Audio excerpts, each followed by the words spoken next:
సాంప్రదాయ పంటలు తగ్గిపోతున్నాయి, వంటలు తగ్గిపోతున్నాయి. ఒకప్పుడు గిన్ని ప్రాజెక్టులు ఎక్కడివి, అధిక మొత్తంలో నీటిని వాడే పంటలు కూడా వండించేటోళ్ళు కాదు. వర్షాధార పంటలైన జొన్నలు, మక్కలు, సజ్జలు, రాగులు, సిరిధాన్యాలు వండించి పశుపక్షాదులు దినంగా దేవుడిచ్చిన కాడికి మిగిలిన పంటను ఇంటికి తీసుకొచ్చి మంచిగా ఎండబెట్టి గుమ్ములలో దాసుకొని ఎప్పటికప్పుడు ఫ్రెష్ గా సిరిధాన్యాల్ని దంచుకొని రొట్టెలో గట్కనో వేసుకొని కడుపు నిండా తినేటోళ్ళు, కంటి నిండా నిద్రపోయేటోళ్ళు ఇప్పటికీ కూడా కొన్ని ప్రాంతాల్లో, అలాగే మా సైడ్ అయితే ఆదిలాబాద్, ఆసిఫాబాద్, నిర్మల్ జిల్లాలల్లా గిరిజన ప్రాంతాల్లో ఉండే గోండులైతే జొన్నలతోనో సజ్జలతోనో రొట్టెనో గట్కనో ఏదొకటి వేసుకొని తింటున్నారు. హాస్పిటల్ చుట్టూ కూడా పెద్దగా తిరిగారు. ఇప్పటికి కూడా వాళ్ళకి నార్మల్ డెలివరీలు ఎక్కువగా అవుతాయి. కారణం ఏంటంటే వాళ్ళు తింటున్న మంచి సాంప్రదాయ తిండి. మనోళ్ళని తినమంటే కడుపు నొత్తది, కాలు నొత్తది, అరగదని కథలు చెప్తారు. మన కడుపు కూడా జొన్న గట్కనో రొట్టెనో 4 రోజులు అలవాటు చేస్తే అదే అరుగుతుంది, కడుపు నొయ్యది. షుగర్ పేషెంట్ల బాధ అయితే ఘోరం ఉంటది. చెప్పకుంటే పానం పోతది, చెప్తే మానం పోతది అన్నట్టు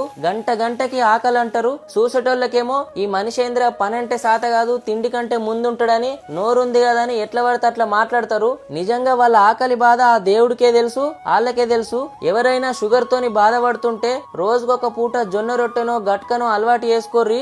ఆకలి, షుగరు అన్ని కంట్రోల్ ఉంటాయి. జొన్న గట్కకి అంకాయ కూర అయినా, పప్పుచారైనా, పెరుగు, కారం దేనితోని తిన్నా రుచి ఉంటది. మరిన్ని మంచి వీడియోల కోసం లైక్ కొట్టుర్రి, అట్లనే ఫాలో అయ్యుర్రి.